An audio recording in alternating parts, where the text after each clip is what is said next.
reçoit à la bibliothèque Lovely, Nuevo. Vous êtes né dans quel coin? Vous êtes né à l'étranger, À la Guadeloupe. outre-mer? Oui. On appelle souvent les enfants Lovely là-bas? Non, enfin, pas à ma connaissance. D'accord. Il y en a eu quelques-unes après, paraît-il. C'était la mode? C'est devenu un peu la mode. Dans les années 60. Ouais.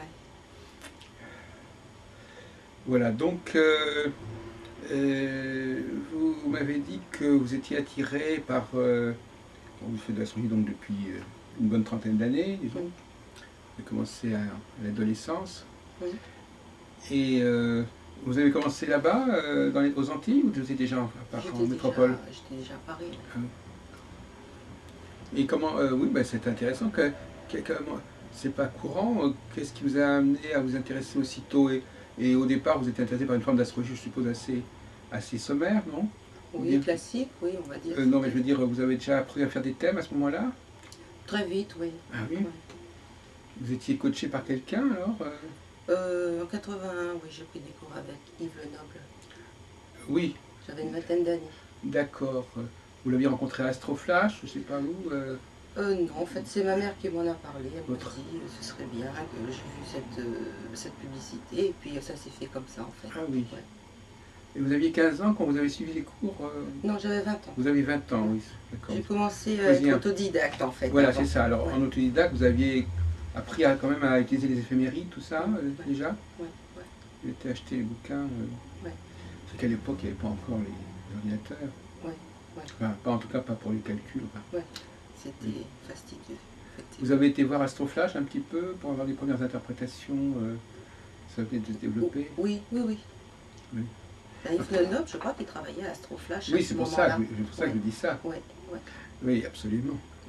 Et alors, qu'est-ce qui vous a accroché dans l'astrologie au départ? Qu'est-ce qui vous a donné l'impression qu'il fallait lui accorder de l'intérêt, du crédit? C'était à votre imaginaire, comme ça, les astres? Qu'est-ce qui vous pensez? Pourquoi vous pensez que les astres avaient plus de choses intéressantes à nous dire que les hommes? Je pense que je porte ça en moi. Bon, moi je crois à la multiplicité des vies, donc je crois que... Déjà à l'époque? Oui, très vite. Ouais. Et donc, en plus ça m'a été confirmé par la suite. Donc, oui, pour moi c'était une explication extraordinaire de l'homme. Voilà, observer les hommes, essayer de les comprendre à travers ce prisme me paraissait, pour moi, ça intéressant et presque naturel. Alors ce prisme, alors justement ce prisme, comment vous le sentiez, ce prisme? C'était quoi ce prisme? C'est-à-dire aller regarder les étoiles pour comprendre l'homme? C'était quoi ce détour? Parce que c'est une sorte de... C'est quand même pas si évident que ça. Oui, c'est ça. C'est pas le type de rapport immédiat, évident qu'on peut avoir avec les gens, que d'aller regarder le ciel pour comprendre ce qui se passe sur Terre. C'est vrai. Donc quelque part, une théorie qui existe actuellement, c'est que ça correspond parfois à une difficulté au niveau du milieu familial, par exemple. On n'est pas bien compris, on ne se sent pas bien compris, et donc on espère qu'à un autre niveau, avec un autre prisme, on sera mieux saisi, mieux cerné. Oui, mais... Est-ce qu'il y avait une insatisfaction au niveau de l'image qu'on vous renvoyait de vous-même dans votre milieu, où vous aviez l'impression que vous étiez incomprise et que l'astrologie vous comprenez mieux que les gens que vous côtoyez? Non, pas vraiment. C'est pas vraiment le cas. Non, j'étais bien. Bon, j'avais des problèmes, mais qui n'a pas des problèmes, je veux dire, mais pas des problèmes... C'est pas ça qui faisait que je m'intéressais aux autres par le prisme de l'astrologie. C'est vraiment parce que je m'intéressais aux autres, en fait. Mais pas parce que je me désintéressais de moi, pas du tout. Non, il n'y a pas... enfin, je crois pas. On essaie de comprendre, parce que ça vous paraît tellement évident. Oui, mais en réalité, si on prend un peu de distance, quelqu'un même un client qui vient vous voir, c'est pareil. Vous dites pourquoi est-ce qu'il vient me voir? Pourquoi est-ce qu'il n'a pas une autre façon de fonctionner que d'aller voir un astrologue qui a des procédés quand même très, très particuliers? Est-ce qu'il n'a pas une forme de méfiance envers les êtres humains, je ne dirais pas une forme de misanthropie, à la limite on pourrait presque dire, envers les êtres humains, qui fait qu'ils préfèrent s'adresser au ciel qu'aux gens du bas monde. Je ne sais pas, il y a quand même une... Vous ne vous êtes jamais demandé pourquoi les gens, alors on ne parle pas de vous seulement, mais pourquoi les gens venaient à l'astrologie, ou venaient en tout cas à l'astrologue, et je crois que ceux qui viennent... Au bout de quel cheminement, de quelle déception, quelque part, de la nature humaine, vient-on voir les astres? Je crois que ceux qui y viennent, comment dire, ont une résonance pour y venir, parce que tout le monde n'y vient pas. Et bon, il y a des gens à qui, par exemple, je peux proposer, ils me parlent de leurs problèmes, je leur dis, tiens, si tu veux, je vais regarder au niveau astrologique, je vois très... Ils se défilent, ils partent. Donc je pense que ceux qui viennent, généralement, ils ont déjà une résonance en eux. Tout le monde n'y vient pas. Oui. Oui. La question de savoir si c'est une résonance spirituelle ou une résonance psychique avec ce qu'on disait tout à l'heure, c'est-à-dire avec effectivement une forme de difficulté de vivre avec autrui, en tout cas de se reconnaître dans le regard d'autrui, ou même dans les conseils qu'autrui peut vous donner, parce que l'astrologue, c'est pas n'importe qui, c'est quelqu'un qui est auréolé d'un savoir, sinon d'un pouvoir, c'est pas non plus un voyant. Quoique là aussi, vous pourriez me dire la différence entre l'astrologue et le voyant. Pourquoi va-t-on voir plutôt un astrologue qu'un voyant, Lovely Nuevo? Alors, les gens qui vont voir un voyant, généralement, ils veulent une réponse rapide, je dirais quasiment immédiate à leurs problèmes, à leurs angoisses. Quand on explique à quelqu'un ce que c'est que l'astrologie, il faut faire le thème astral, après voir les transits. C'est un travail d'étude, c'est un travail plus lent. Ça m'est arrivé de recevoir des clients qui auraient mieux fait de s'adresser à un voyant. Oui. Mais plus lent malgré tout, il semblerait malgré tout que depuis 50 ans, je sais pas, les conditions de la consultation n'ont pas fondamentalement changé. Ça dure 1 heure, 2 heures, 2 heures et demie, 3 heures au maximum. Il est rare que ça s'instaure sur plusieurs séances, par exemple. Jusqu'à présent, c'est quand même l'exception. Oui, oui, bien sûr. Même, bien sûr. même vous ne le faites probablement pas. Bien sûr. Donc, bien sûr. Même si c'est plus rapide, c'est quand même, ça n'a rien à voir avec le processus qui pourrait être demandé en thérapie. Alors, justement. Donc, c'est pas non plus, on est quand même dans l'immédiat quelque part, puisque c'est quand même, que ce soit 1 heure plutôt que 2 heures, ou 2 heures plutôt qu'1 heure, bon, c'est quand même relativement rapide. Oui, mais c'est quand même plus long qu'une voyance, vous voyez, où on se branche sur la personne voilà, on dit, écoutez, je vois. Alors, après, les informations qu'on voit en voyance, je vous dis ça parce que moi aussi j'ai des phénomènes de voyance, donc je suis en train d'écrire un livre sur ce chapitre. C'est pas du tout la même chose. En plus, c'est plus parcellaire la voyance. La voyance, c'est des flashs, ou bien c'est des pressentis, voilà. Alors que l'astrologie, c'est une réflexion construite, une étude, voilà. Donc, alors autrement, oui, effectivement, les moyens ne sont pas les mêmes, mais est-ce que les fins sont les mêmes? Est-ce qu'au bout du compte... Ah oui, les fins sont d'apporter une réponse, je pense, à des personnes qui ont un problème.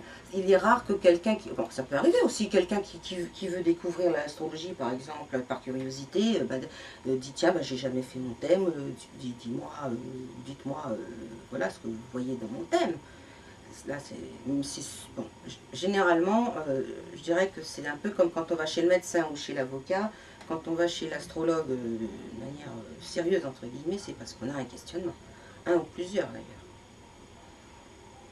Oui, c'est vrai dans beaucoup de domaines, effectivement. Alors, le client en astrologie, est-ce que, au fond, bon, c'est vrai qu'il suppose que l'astrologue a fait des calculs, etc., mais lui-même, il n'en prend pas connaissance au sens strict du terme. C'est-à-dire qu'il ne rentre pas dans le raisonnement de l'astrologue de plein pied, sauf s'il a déjà une formation en astrologie. Donc quelque part, Bah, c'est un peu comme papa. il va entendre des propos qui sont intelligibles par lui, qui sont Oui, bon. bien sûr. Généralement, l'astronome évite même, souvent, il évite même de rentrer dans trop de développement technique, non? Oui, et puis il faut savoir sentir la personne que vous avez en face de vous. Ah oui, Martine Barbeau, entre autres, en parle très bien, mais on le voit bien. Avec l'habitude, on essaye un peu de oui, voir voilà. ce que la personne est capable d'entendre ou pas entendre. Oui. Ce qui vient s'ajouter aux données proprement astrologiques, quelque part. Oui, oui, oui. Donc, Oui, un petit savoir-faire. oui. Ouais. Et ça s'enseigne pas vraiment, ça. Je pense que quand vous avez suivi les cours de Lenoble, Mm. il vous a pas vraiment parlé des conditions réelles de la consultation. Il en a pas. Non, je ne sais pas. Il en a parlé Je un pose peu. la question comme ça. Forcément, l'astrologue, il arrive toujours un moment où dans l'enseignement, on en parle un peu parce que. Oui. Alors est-ce que vous vous souvenez vaguement de qu'est-ce qu'on vous disait à l'époque sur comment ça allait se passer pour ceux qui allaient entrer dans la profession astrologique et comment ça va se passer sur le terrain? Est-ce que vous avez fait un briefing à ce sujet? Oui, ben, dans mes souvenirs, effectivement, on dit que bon, il faut eh bien, pouvoir capter assez rapidement la personne, Oui, voilà, peut-être adapter son langage oui, au client. Bon, c'est un rapport humain, hein, donc en plus vous avez votre personnalité qui fait résonance à la personnalité d'en face, qui fait que quelquefois ben, ça se passe mieux que d'autres, ou moins bien. ou moins bien. Donc voilà, bon, on peut toujours apprendre des techniques, bon, comme en PNL ou je sais pas quoi, pour entrer en contact ou communication avec l'autre, mais moi je pense que rien ne vaut l'expérience et l'usage. Vous êtes amélioré, alors qu'est-ce qui s'est amélioré dans votre rapport à l'astrologie, dans votre pratique d'astrologie, sur quand même une période relativement longue? Oui, alors moi je. Ou qu'est-ce qui a changé? Je ne sais pas. Je sais pas si ça a vraiment changé, on va dire que ça a évolué. Parce que bon, comme je vous ai dit, je suis très adepte de l'astrologie karmique. Donc moi je crois à une astrologie, comment dire, de perspective. C'est-à-dire que pour moi, le thème de la personne est une résultante de plusieurs expériences de vie. Et puis, donc il y a déjà cette première chose, c'est-à-dire que ce n'est pas le ici et maintenant du thème, voilà, vous avez, je ne sais pas, un carré, Soleil, Pluton, voilà. C'est pour moi c'est plus intéressant de le mettre en perspective par rapport à une expérience donnée de plusieurs vies pour dire, ben, vous en êtes arrivé là maintenant, voilà votre thème qui pour moi est une sorte de carte d'identité de cette vie, un passeport avec des visas. Et donc vous en êtes là. Et puis alors vous avez évoqué le thème de la thérapie. Effectivement, de plus en plus, parce que je considère qu'il ne suffit pas de faire un constat des lieux, il ne suffit pas de lever les problèmes, sauf si le client veut uniquement qu'on lève les problèmes, qu'on en parle, et c'est tout. Moi je pense que c'est intéressant, si on en a la possibilité aussi par plusieurs techniques, d'essayer de dénouer avec le client, éventuellement, avec son accord, certains problèmes. Quand vous dites plusieurs techniques, c'est-à-dire pas seulement l'astrologie, ou plusieurs techniques astrologiques?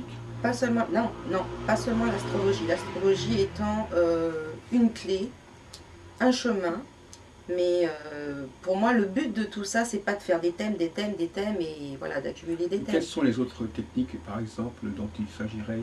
Alors, il y a les techniques de régression, par exemple.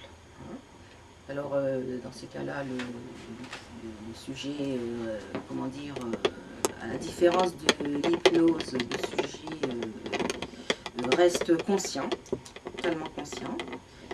Et donc, on le fait régresser pour essayer de... Ça se passe pendant la consultation elle-même? Non, ou ça c'est en plus?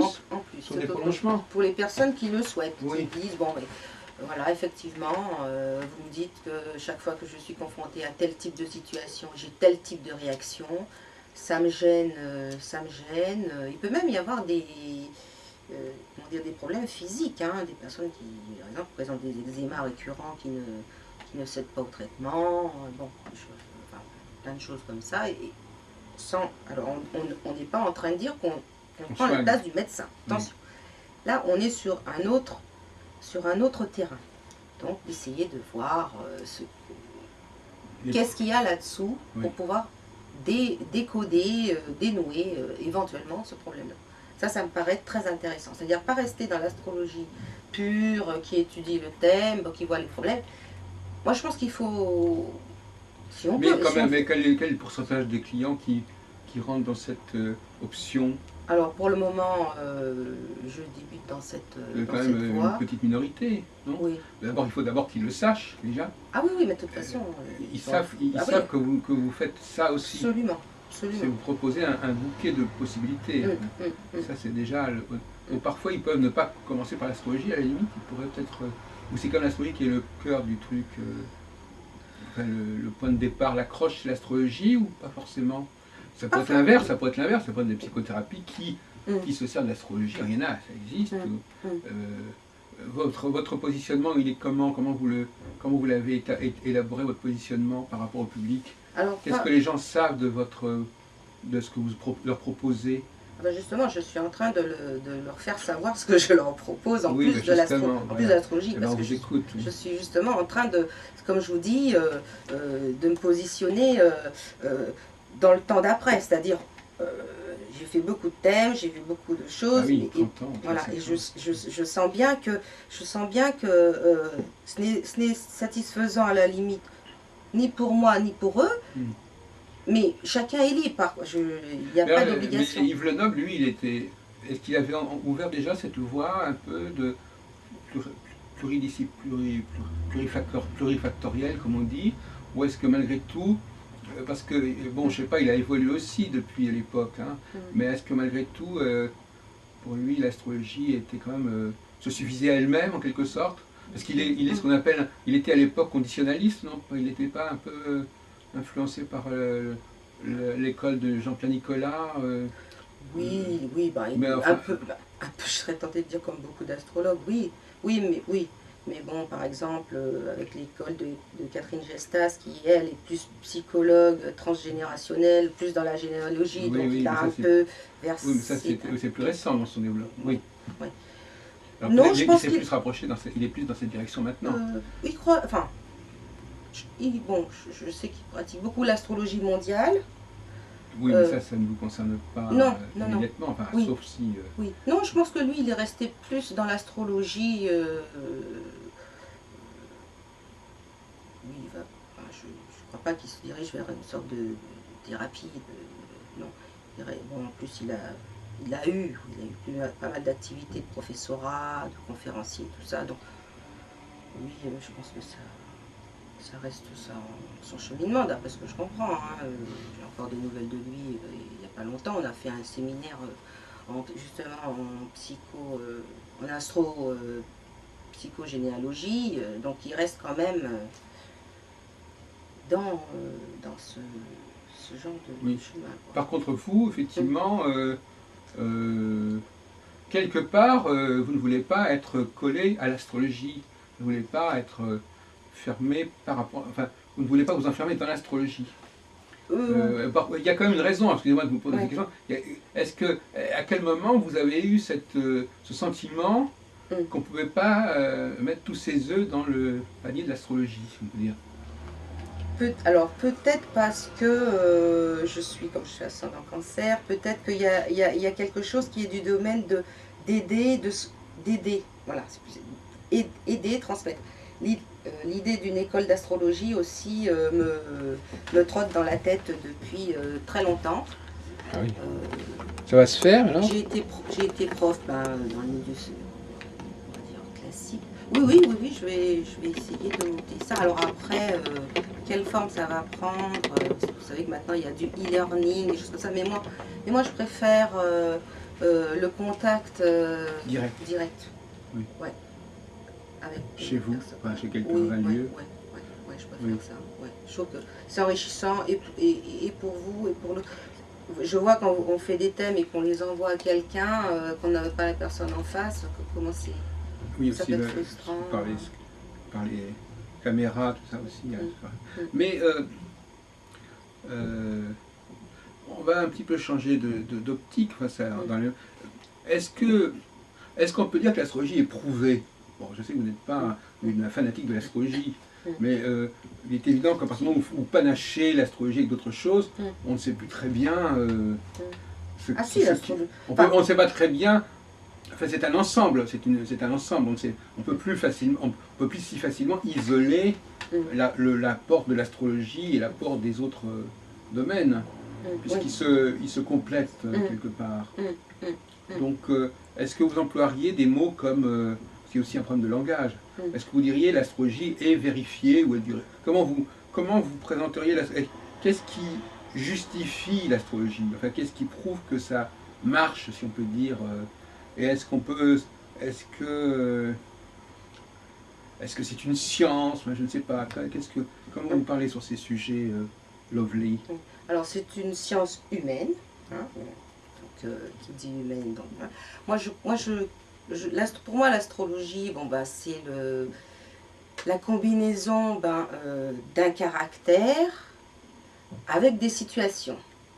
Donc, il est évident que si vous dites à quelqu'un que, je sais pas, dans 3 mois, ou dans 6 mois, ou dans 1 an, il va y avoir un transit, alors uranien par exemple, qui va, se passer dans telle maison, ou dans tel point important du thème, et que la personne est née sous tel signe, il y a des positions planétaires, voilà, à tel endroit.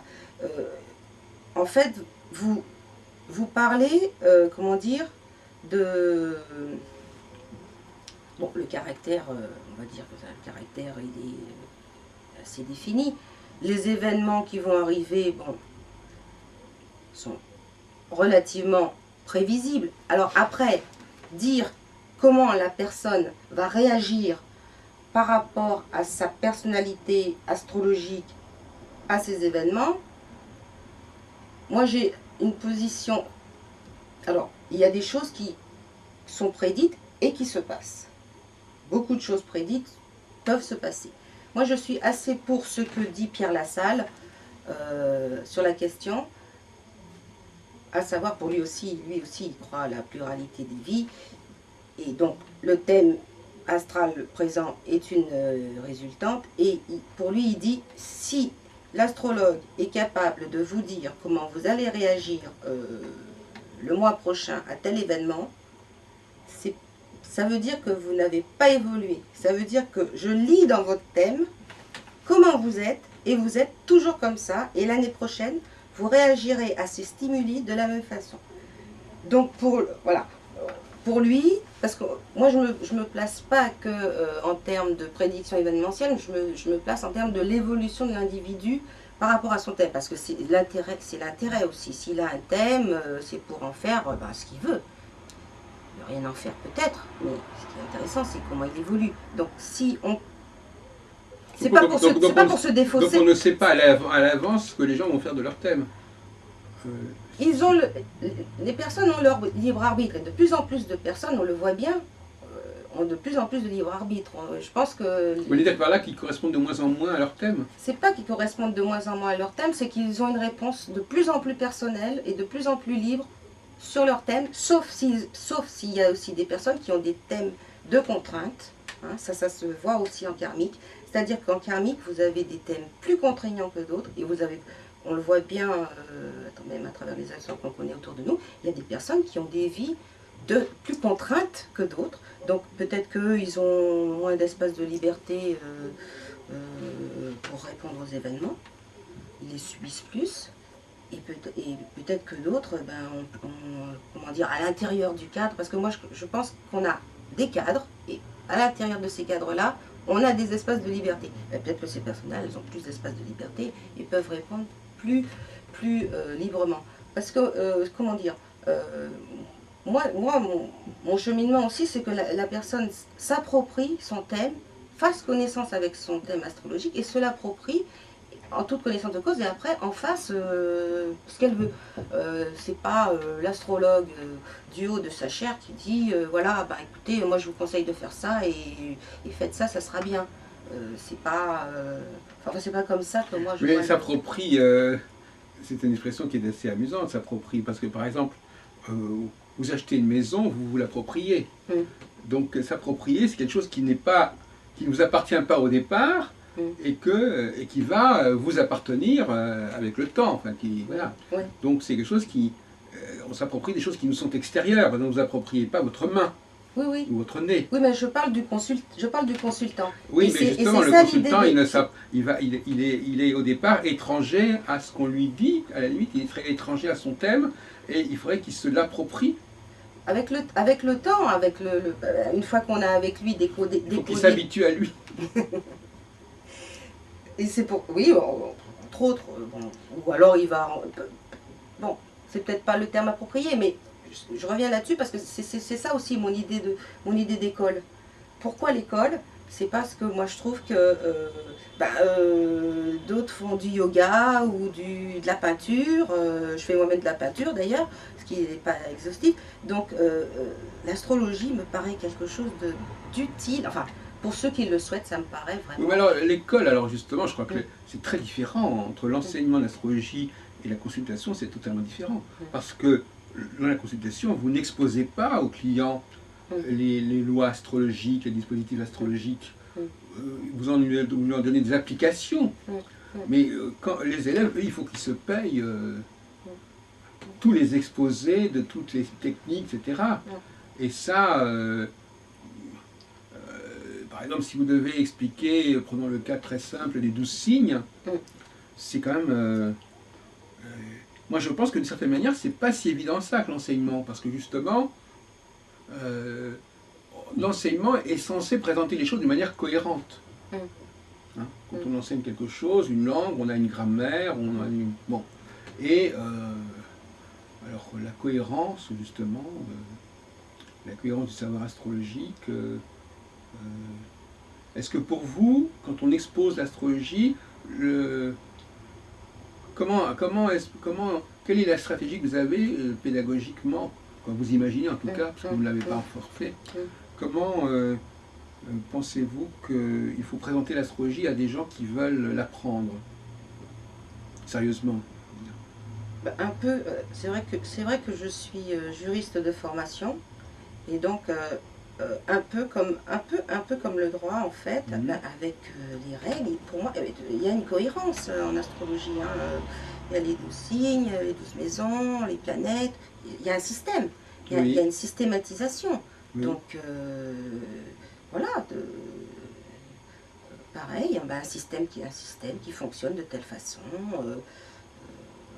Donc c'est ça qui est intéressant, parce que d'un côté, il y a un système, comme vous dites, de l'autre côté, il y a une pratique. Et apparemment, entre les deux, il y a quand même une sorte... Il y a peut-être une sorte de hiatus. Enfin, comment passe-t-on du système qu'on a appris et qu'on a pris le temps d'apprendre il y a aussi l'interprétation. Et puis il y a en fin de compte la pratique.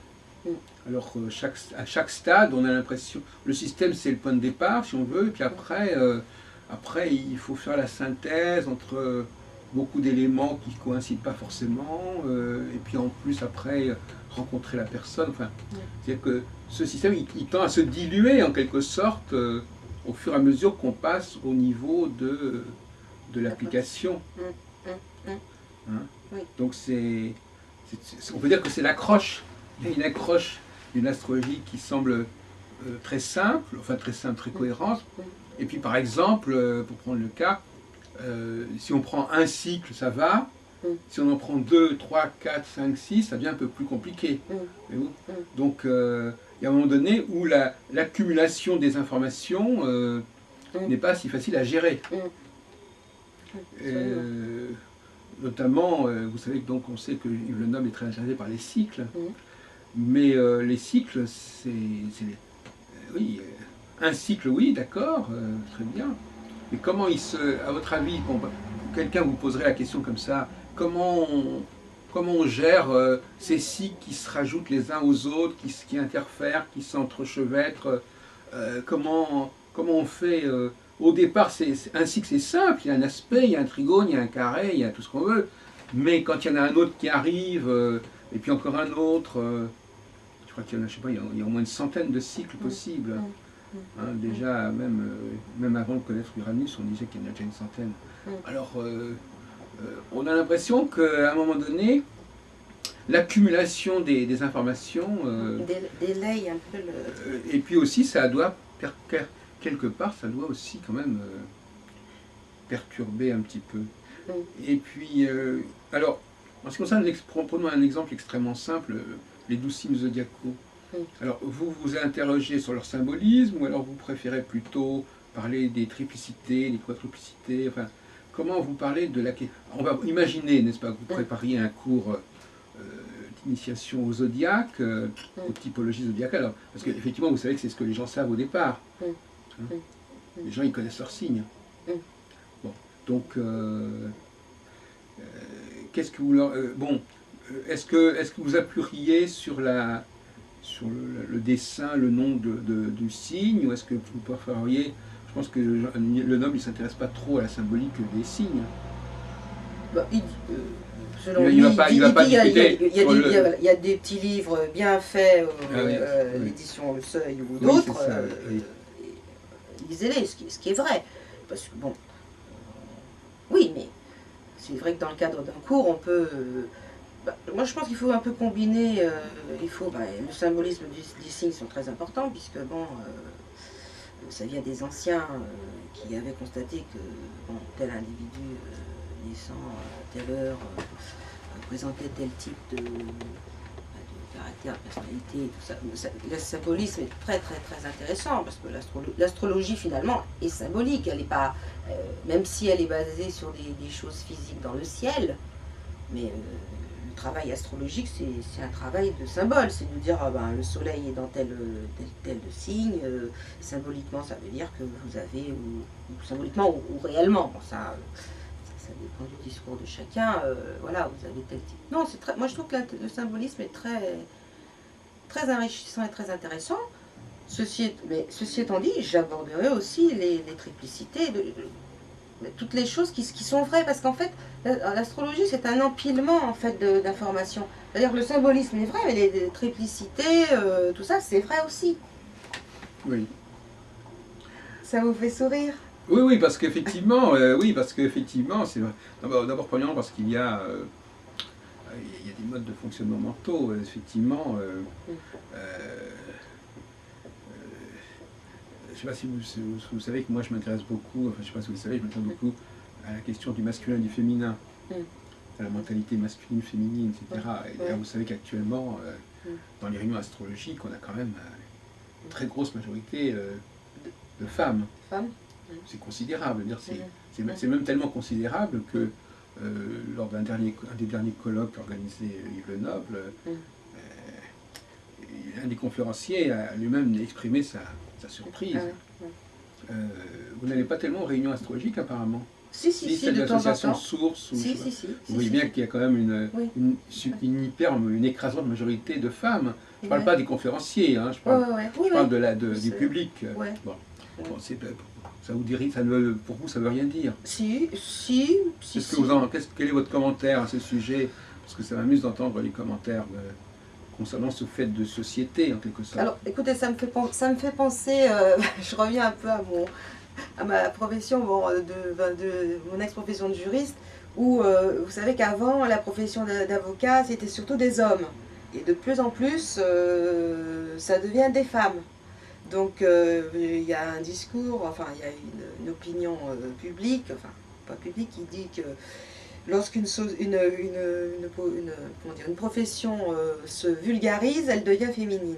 Donc c'est pour ça que ça me fait sourire, mais je ne suis pas bien certaine que ce soit la réponse pour l'astrologie. Mais est-ce que, bon, peut-être est-ce que les femmes sont, je ne sais pas, plus préoccupées des problèmes existentialistes, je ne sais pas comment expliquer. Oui, effectivement, il y a plusieurs clés d'explication qui sont d'ailleurs contradictoires en fait. Parce que, bon, je vais quand même vous répondre à ce sujet à ma façon. Qu'est-ce qui va avoir un oculiste? Les gens qui ont des problèmes d'yeux ou ceux qui n'en ont pas? Ceux qui ont des problèmes d'yeux. Oui. Bon. Donc, ceux qui n'en ont pas, ils vont pas voir les occultes, ça veut dire qu'ils ne s'intéressent pas à leurs yeux. Ça veut dire qu'ils n'ont pas des bons yeux. Donc, s'intéresser à l'astrologie, c'est aussi, ça revient à ce qu'on disait tout à l'heure, ça correspond à un manque quelque part. Un manque, c'est l'astrologie compense un manque, comble un manque, comble une lacune. Bon, et apparemment, ceux qui n'ont pas l'astrologie sont des gens qui n'éprouvent pas ce manque, à tort ou à raison. Mais une autre explication, c'est qu'effectivement, pour rebondir sur ce que vous disiez sur l'enseignement, c'est que cette accumulation, cet empilement, comme vous dites joliment, ça ne plaît pas à tout le monde. Parce que vous avez commencé par dire, effectivement, qu'il y avait une rigueur dans l'exposé, mais il est un fait que c'est une rigueur qui, à un moment donné, se transforme en une espèce pour ne pas employer une expression trop caricaturale, mais c'est une sorte de magasin, vous savez, de caverne d'Ali Baba, où on trouve beaucoup de choses, et ce qu'on pourrait aussi appeler une caisse à outils, hein, pour dire les choses gentiment. D'autres diraient une usine à gaz. Donc il y a un moment donné où il y a peut-être vous savez l'histoire du cerveau droit, cerveau gauche, il y a peut-être un moment où il y a des gens qui disent oh là là, je commence à ne plus comprendre, je ne suis plus, ça devient tellement compliqué, tellement pléthorique que j'arrête. Et aussi ce phénomène de rejet, ça provoque du rejet. On peut l'expression d'Elisabeth Tessier dans sa thèse sur l'astrologie, rejet ou fascination. Oui, effectivement. Mais pour vous dire qu'effectivement, il est possible que les femmes...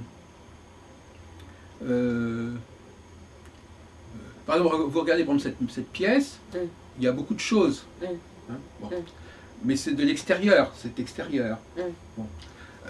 En nous-mêmes, normalement, les choses sont censées être un peu plus cohérentes que ce que nous avons à l'extérieur.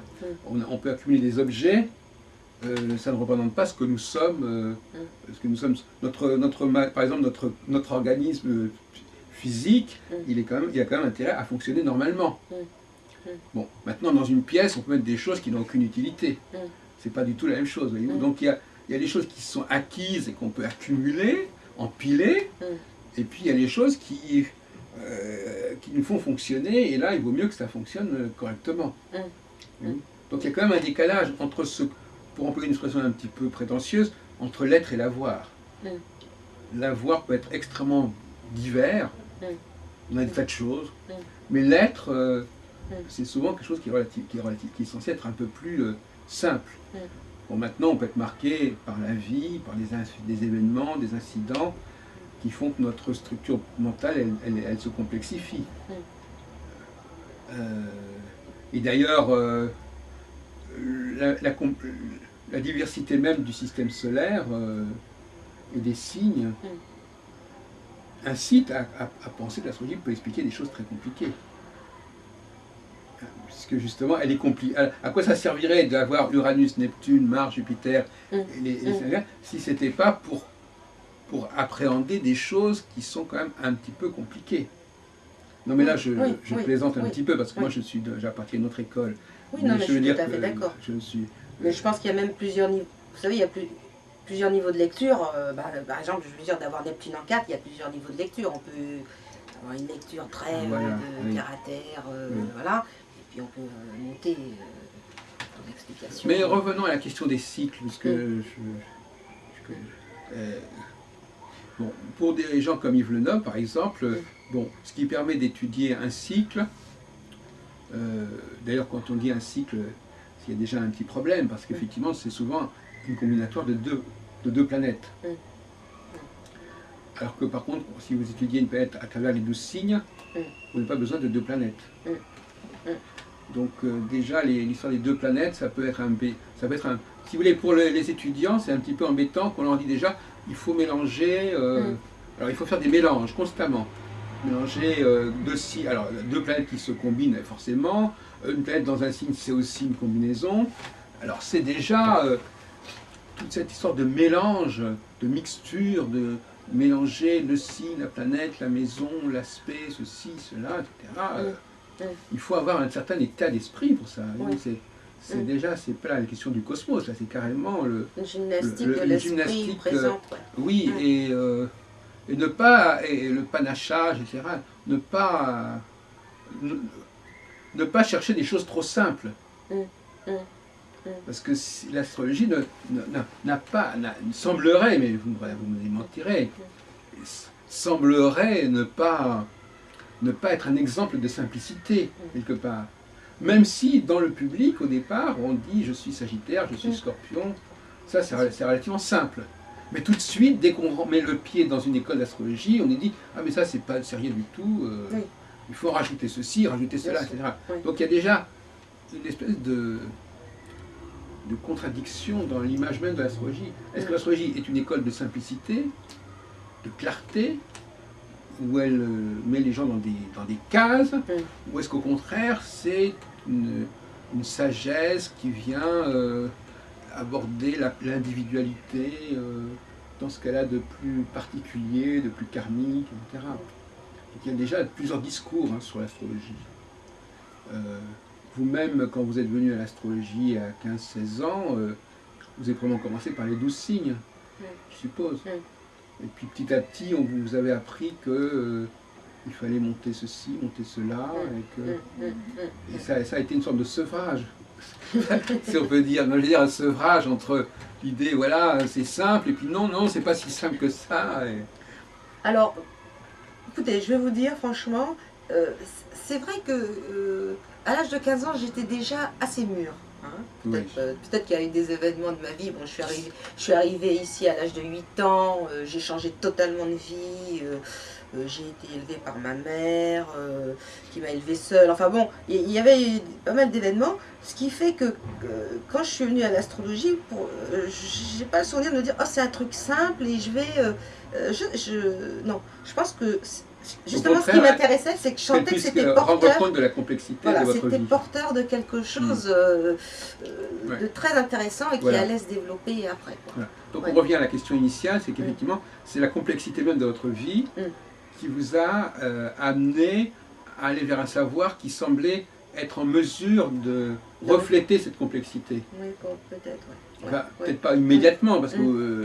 enfin, petit à petit, c'est ça qui vous a accroché. Et c'est tout à fait, d'ailleurs, ça explique tout à fait votre intérêt pour l'astrologie karmique, parce que l'astrologie karmique, c'est une des astrologies les plus exigeantes, mais aussi qui va le plus loin, qui va peut-être trop loin d'ailleurs, et qui va justement vous expliquer pourquoi à ce moment-là il vous est arrivé ça, pourquoi vous avez dû affronter tel problème, etc. Des choses que certains astrologues diraient qu'elles sont hors du champ de l'astrologie. Je veux dire, par exemple, si quand vous cassez la figure en voiture, et que ça a des conséquences terribles sur vous, parce que après vous êtes en fauteuil, vous allez dire que ça va être dans le thème. Alors que finalement c'est quelque chose d'accidentel. Comment vous gérez cette question de qu'est-ce qui dans la vie est fondamental et qu'est-ce qui est accidentel, contingent, qui à la limite n'était même pas déterminable ou déterminé, lovely. Parce que c'est ça le grand problème. C'est comme quand on étudie par exemple une biographie, quand on étudie le passé. Qu'est-ce qui dans le passé doit s'inscrire impérativement dans l'astrologie et ce qui n'en fait pas partie en quelque sorte? Ou est-ce que pour vous, du moment où c'est arrivé, c'est forcément quelque part écrit dans le thème?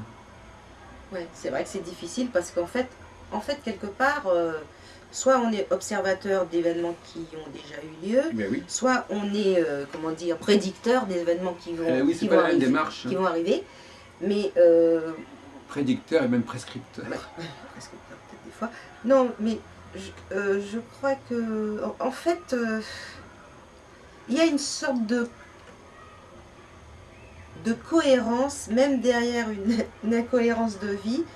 Et quand vous parlez, par exemple, justement, on parle que, je sais pas, mettons Neptune, c'est compliqué, la planète. Quelqu'un qui serait marqué par Neptune, ça peut devenir un très grand religieux, ça peut être un musicien, ou ça peut être tout simplement un employé de banque un peu, qui est un peu, comment dire, il n'est pas tellement dans les... Il n'est pas comme la Vierge, dans les détails, dans la rigueur, voilà, il a une autre façon de fonctionner, tout ça. Mais ce que je veux dire, il y a, pour moi, dans chaque vie, il y a une espèce de... même derrière ce qui semble un peu incohérent ou paradoxal, c'est comme une pièce de théâtre et on joue un rôle. Et avec les cycles, les événements qui arrivent, plus le temps passe et plus on voit quelle était la cohérence de la vie. C'est vrai que c'est difficile, c'est pour ça que c'est difficile de dire à quelqu'un, mais c'est sûr que si c'est quelqu'un par exemple qui est dans la politique par exemple, et qu'on voit un passage de planète sur un... Ça ne veut pas dire d'ailleurs qu'il va avoir un événement politique l'année prochaine. Regardez Strauss-Kahn. Alors, Strauss-Kahn, il est taureau, ascendant, lion. Bon. Et il est plutonien, enfin bon, je ne sais plus trop son thème, mais enfin il a une résonance à Pluton. Et quand ça lui est arrivé l'année dernière, il y avait un passage de Jupiter sur Pluton. Donc en fait, ça a amplifié, ce point de son thème. Bon, pas un bien. Mais ce que je veux dire, c'est que il est à la fois un homme politique brillant qu'on connaît, et aussi cette même planète qui peut-être a joué magnétisme politique, finalement, a joué négativement l'année dernière. Mais il y a une sorte... Bon, là on peut dire quelle est la cohérence. La cohérence, c'est peut-être... Pluton lui a donné des cadeaux. Bon, son soleil en taureau aussi, le temps que je sache, il était pas mal loti dans la vie. Il y a des cadeaux, mais il y a aussi des fois des choses trappes et puis des pièges. Quelle cohérence on voit là-dedans? Je ne sais pas. Moi, je pense qu'il y en a une, et je pense que plus il va... Bon, parce qu'il a déjà... Quel âge a-t-il? Il a 60... oui. Genre 60... Il est de quand? 69 ans? 46. Oh, il est plus que ça. D'accord. Oui. Bon. Donc, c'est tout ça qui fait la richesse de l'astrologie du thème. C'est tout ça qui en fait la complexité aussi. Oui. Vous voyez ce que je veux dire? C'est-à-dire que si on s'était placé l'année d'avant et qu'on avait vu ce oui. passage de Jupiter sur son Pluton, qui aurait dit qu'il va lui arriver ça? On aurait continué à dire ça va être dans soit votre vie politique ou votre vie privée, mais bon. C'est pourquoi, Lovely, c'est pour ça que dans l'enseignement astrologique, il faut faire attention à... Est-ce qu'on commence par étudier des vies dont on connaît déjà des choses, ou est-ce qu'au contraire, on essaie plutôt d'axer sur la prévision, parce que c'est pas la même démarche intellectuelle. Prévoir des choses qui n'ont pas encore eu lieu, on va pas... On ne sait pas ce qu'on a on sait pas ce qu'on a à vérifier, parce que c'est pas encore arrivé. Par contre, expliquer le thème de quelqu'un qui est connu, alors là tout de suite, on sait ceci et si on sait cela, on va chercher dans le thème, voyez-vous. Et donc, voyez-vous que... comment il faisait Yves Lenoble? Alors lui, il prenait des thèmes de personnages connus, par exemple, pour montrer si ça correspondait, ou est-ce qu'au contraire, il restait au niveau théorique, en disant, voilà... voilà ce qui est censé se produire, mais sans chercher à tout prix à expliquer ce qui était arrivé. Il fait un peu les deux. C'est-à-dire que, bon, il utilise des thèmes de personnages connus, et bon, ça m'est arrivé. Je vais vous donner un exemple. Là, c'était je devais partir en vacances en Guadeloupe c'était quand, 2009, 2008.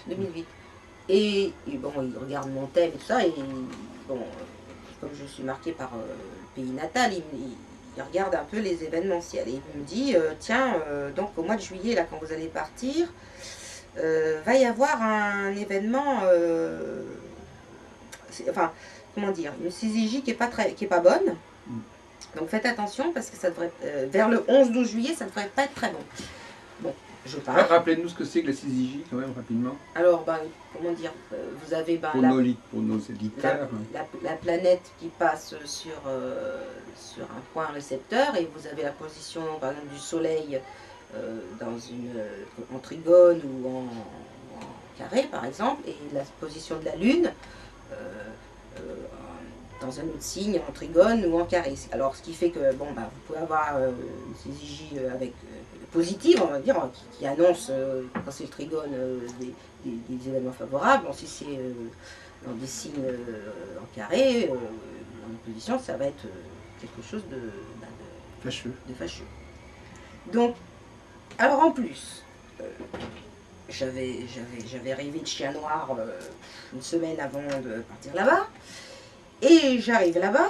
Le 10 juillet, ou le 11 juillet, un truc comme ça. Et mon mari qui était arrivé avant moi sur les lieux, bon, il vient me chercher à l'aéroport. Ma mère était déjà là avec mes fils et tout ça. Et après, il me dit, quand on arrive à la maison, il me dit, je me suis fait mordre par un chien. Parce que là, à l'endroit où on était, il y avait un chien enragé. Un chien enragé, mais qui appartenait à ma cousine qui nous louait l'appartement, enfin la maison. Donc oui, on devait s'en occuper. C'est lui qui a été lui donner à manger. Et donc, le chien a mordu, alors... vaccin, enfin bon, 10 jours de vacances, pas de baignade, 10 jours de vacances fichus. Et en plus, on est vacciné dans le ventre. Bon, il y a des trucs assez... Moi, je m'étais arrivé ça il y a 40 ans, en Tunisie. Et donc, je me suis dit, bon sang, il m'avait bien dit que... Oui. Vous voyez ce que je veux dire? Mais alors, ça va quand même un peu loin, tout ça. Hein. Ça veut dire... parce que c'est quand même un petit peu un accident, si on peut dire. Hein. C'est pas un truc qui devait automatiquement se produire du point de vue de l'astrologie, disons, rationnelle. Enfin, je veux dire... ouais, mais ça passait... Même si ça obéit ça recoupe la tradition. Enfin, il est quand même pas arrivé à vous dire qu'il allait être mordu par un chien. Non. Mais il avait dit quoi, finalement? Il voyait, faites attention à cette date-là. Il avait donné une date relativement précise, ouais. à quelques jours près? Ouais. Exactement. Et c'était fondé sur cette configuration, syzygie, etc. Il y avait Jupiter, je crois qu'il passait chez son, et puis il y avait le soleil à ce moment-là à tel endroit, et la lune à tel endroit. Donc, ce qui fait qu'avec la lune, il me disait carrément le 11-12 juillet, quoi. Et ça a été effectivement ça. Oui. Ouais. C'est impressionnant, mais en même temps, ça pose des questions, effectivement. Alors, écoutez, on va continuer, parce que l'année dernière, j'étais en Guadeloupe aussi, et j'ai une jeune parente à moi qui a environ dans les 25 ans et qui se lamentait parce que elle avait un beau diplôme de droit, et puis elle avait travaillé à la Banque de France là-bas, mais ça y est, son contrat était arrivé à terme. Enfin bon, il l'avait rappelé un mois, puis il avait dit c'est bon, vous repartez chez vous, il avait rappelé, enfin bon. Résultat, elle était au chômage et tout. Et donc, je regarde son thème, et puis je lui dis, écoute, d'après ce que je vois, alors elle était Verseau, c'est en Balance. Je lui dis, écoute, d'après ce que je vois, là, l'année prochaine, quand Jupiter va passer en Gémeaux sur un point, je ne sais plus lequel, une planète importante de signature de contrat, c'était la maison 7 ou je ne sais pas quoi, je me souviens plus exactement, je lui dis, écoute, je pense que à ce moment-là, le passage de Jupiter en Gémeaux sur ce point, devrait être favorable. Je ne voudrais pas trop m'avancer, mais tu pourrais bien signer un contrat. Et bien, là, je viens de l'apprendre il y a un mois ou deux, elle a effectivement signé un contrat à l'époque où je lui dis au passage. Vous avez donné quel quelle était la fourchette de temps que vous avez donné? Le passage de Jupiter, ça devait être dans les 3 mois, quoi. Au moment où c'était l'aspect était le plus exact, quoi. Oui, et ça c'est. Mais ça c'est quand même moins spectaculaire et même plus probable qu'une morsure de chien. Dont j'avais rêvé en plus. Oui. Voilà. Donc effectivement, mais ça on est déjà presque dans la voyance. Ce qui est intéressant, c'est de voir que l'astrologue, parce que bon, l'exemple du contrat c'est un peu classique si on peut dire. Mais par contre. S'il n'y avait pas eu cette histoire de chien, qu'est-ce qui se serait passé? Rien? Je sais pas. Parce que tout a été déclenché par ça. Est-ce que, à votre avis, non mais moi je pose la question, est-ce qu'à votre avis, dans le cas de la prévision de Yves Le Noble, si ça n'avait pas été ça, normalement ça aurait dû être autre chose?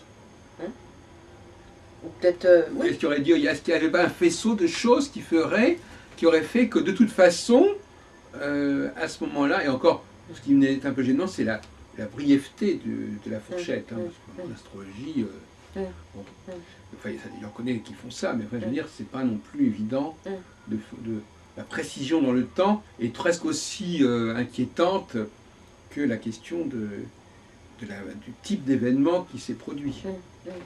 Là, il y a deux problèmes. Pourquoi pourquoi dans un laps de temps aussi court, Mm. et pourquoi un événement aussi particulier, Mm. et qui aurait pu assez facilement, qui n'était pas lié à...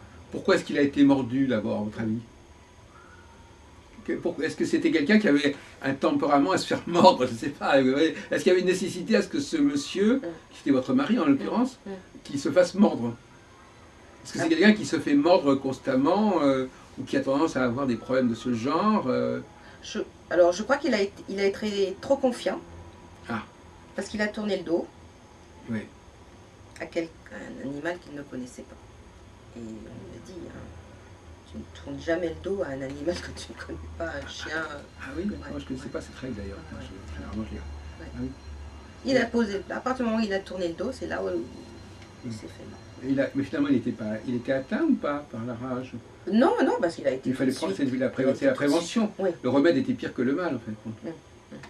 Oui. Mais quand même, bon, enfin, on ne va pas épiloguer là-dessus, mais ça fait réfléchir nos téléspectateurs sur l'astrologie, justement. Bon. En action. Oui, oui. Mais il avait simplement annoncé, Yves avait annoncé un événement, une période difficile, pénible à ce moment-là. Oui, mais pénible, mais courte, ouais, mais c'est ça, c'est pas, brève, ouais, brève. voilà, c'est pas mais en fin de compte, elle n'a pas été si brève que ça. Parce que même si l'incident lui-même est bref, oui, ses implications, quand même, jouaient sur pas mal de temps. Au moins sur une dizaine de jours, comme vous disiez. C'est souvent le cas dans la vie. Vous savez, quand vous avez un accident, malheureusement... Oui, mais alors justement, est-ce que l'astrologie est capable de faire ça? C'est toute la question. Je ne sais pas si vous connaissez les travaux de Roger Eke, il y a des gens astrologues qui font ça, mais alors ils ont... Alors eux ils utilisent carrément les directions. Ah ouais. Pour savoir... Les directions pour savoir quel est le jour où les choses vont se produire. Ah oui, oui, il y en a qui le... Oui, oui. Parce que là, dans le domaine du CSJ, il y a ce qu'on appelle l'orbe. Enfin bon, je veux dire, c'est pas 2 jours seulement, ça peut avoir lieu avant, après, voyez-vous, ça... Dès qu'il y a une configuration astronomique particulière, elle ne se réduit pas exactement au moment où elle a lieu. Et il y a déjà un phénomène d'anticipation. Si nous captons les signaux, on les capte aussi en train de se faire. Et puis après aussi. Donc, je ne sais pas comment vous enseignez les choses, mais enfin, normalement, une configuration, il faut lui laisser le temps de se faire, de se défaire. Absolument. Et donc, par conséquent, ça ne se limite pas au moment où elle se produit réellement. Ça peut être plusieurs semaines avant et plusieurs semaines après. Absolument. Et est-ce que c'est pas ça qu'on vous avait dit? Est-ce que c'est vous qui êtes en train de raconter ça comme ça? Ah non, non, je l'avais marqué sur mon parce que normalement, on aurait dû vous dire, bon, parce que à la limite, le client, il n'a rien à foutre de savoir à quel moment est la configuration. Le client doit lui dire, voilà, il y a une période comme ça, avec... voilà. Ah ben alors, c'est ce que dit Yves Lenoble, et je suis d'accord avec ça. Lorsqu'il, par exemple, une planète change, mettons, quand Pluton rentrait en Capricorne. Alors ça c'est un mauvais exemple parce que ça se produit très rarement. Oui, oui, bon, alors on va dire... Prenons des choses, je sais pas, Mars qui change de signe par exemple. Alors, oui, mais enfin bon, il faut que ce soit un transit un peu long, qui soit un peu... Alors, mettons Jupiter, mettons Jupiter tous les ans. Alors, il considère que la planète, elle a un effet quand elle rentre dans le signe, quand elle change de signe. Ensuite, quand elle est en aspect exact, sur tel point, récepteur. Et après, quand elle s'en va. C'est-à-dire qu'il y a 3 moments. Quand elle rentre, quand elle passe sur le point exactement, et après quand elle s'en va. Quand elle rentre, c'est-à-dire qu'elle n'est pas encore passée. Oui, non, elle change de signe. Par exemple, elle passe de... Ah oui, mais c'est pas le point. Ah oui, vous voulez dire que c'est... imaginons par exemple le point dans le thème, c'est le 8 degrés de tel signe, c'est ça. Voilà. Mais déjà, dès que la planète qui doit transiter est entrée dans le signe où ça doit se faire... Il se passe quelque chose dans le cosmos. Si le point est à 25 degrés du signe, c'est pas pareil que s'il est à 7 degrés du signe. Oui, mais je veux dire, je l'observe... par exemple, là, Jupiter est en Cancer. Bon, je suis ascendant Cancer et tout. Quand Jupiter rentre en Cancer, on sent quelque chose, comme si on est concerné, on est appelé à quelque chose, même si c'est un appel lointain. Ah, d'accord. Ouais. Mais alors inversement, si le point qui doit être transité est tout au début du signe, il va falloir donc tenir compte de ce qui est avant d'entrer dans le signe. Je pense que oui, si c'est à... Ah bah oui, si vous avez un truc à 3 degrés, même à 3 degrés du Cancer, il faudrait considérer déjà la planète à Jupiter dans le troisième décan du Gémeaux, par exemple. Ou est-ce que c'est vraiment un compartimentage signe par signe, qui est aussi une autre question. C'est-à-dire que voilà, quand c'est pas le même signe, c'est pas le même signe, et voilà, c'est complètement cloisonné. Oui, mais si vous avez par exemple, je sais pas, un point récepteur à 1 du Cancer, par exemple, oui, justement. Eh ben, on va dire que le moment où la planète passe de Gémeaux à Cancer, et le moment où elle passe sur le point récepteur, ben, en fait, ils se confondent, et donc l'influence là, elle est forte tout de suite. Alors là, c'est embêtant, ça. Le point et le point 2, oui, mais il faudrait demander à l'homme ce qu'il en pense, parce que justement, moi je dirais, je pense qu'il va dire non. Je veux dire que dans ce cas-là, c'est l'orbe de la planète qui transite avec le point récepteur qui va jouer, même si c'est dans un autre signe. Oui, parce qu'autrement, parce que ce qui compte, c'est comme la préparation du signal, voyez-vous. Et que ce soit un signe ou un autre, de toute façon, et là on touche à un problème, parce que là il y a deux critères qui s'opposent.